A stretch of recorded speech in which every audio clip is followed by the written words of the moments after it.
Meet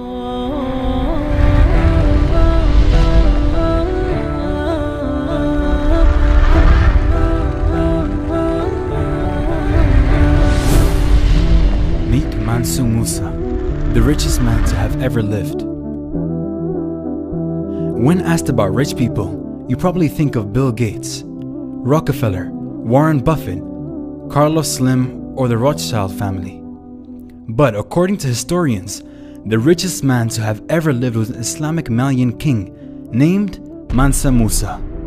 Mansa meaning king. Mansa-Musa ruled over the Malian Empire of Mali from 1312 till 1337 and caught the attention of Europeans and Arabs after his renowned Hajj, Islamic pilgrimage, to Mecca in 1324. During this, Mansa-Musa's fortune was estimated at $400 billion and caught the eye of many beyond the countries he visited.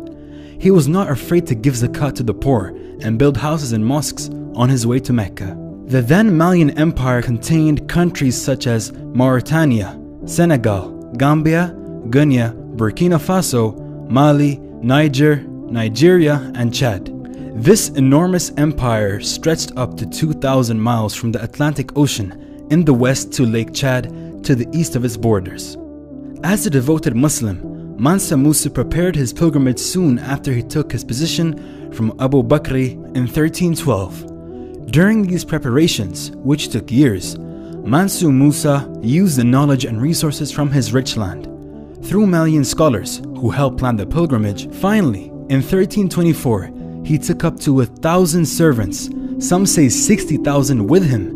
They had more than 80 camels loaded with 300 pounds of gold and other needed goods with them for the trip of over 4,000 kilometers. Mansa-Musa had 1,200 slaves with him, each carrying a golden adorned staff.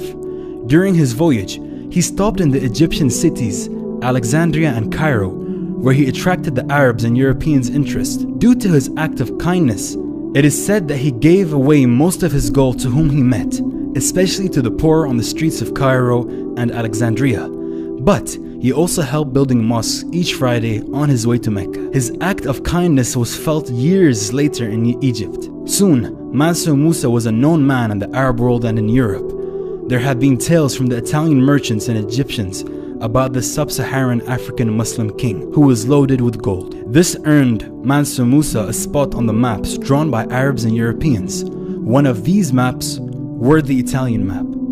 Coming back home, Mansa-Musa brought with him Arab scholars, architects, and bureaucrats to help him build the historic building we now have in Gayo and Timbuktu.